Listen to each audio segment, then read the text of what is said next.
बिस्मिल्लाहिर्रहमानिर्रहीम। सब तो पहले तो हाफिज़ मुबशर साहब को खराजे तहसीन पेश करना कि माशाअल्लाह कितने खूबसूरत चेहरे इकट्ठे किए बिला तफरीक। तो फिर मैं अदबी शख्सियात ने माशाअल्लाह तो इन्हों भी खराजे तहसीन पेश करना।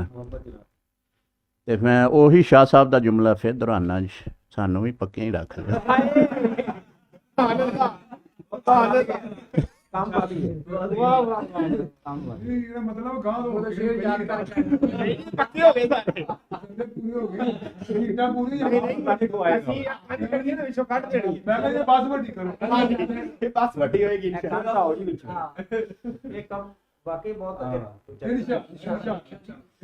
नहीं, मैं अपना शादी हाल तुहानू देना जी।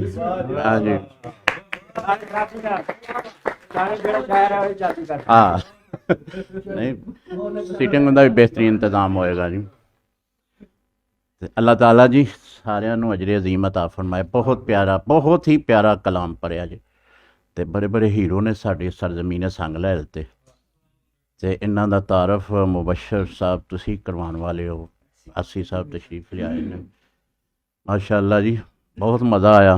नमाज भी कज़ा करवा ली ये टाइम ज़रा ना देखो कोई इस तरह का कि नमाज बिच ना आए, क्योंकि सदर साहब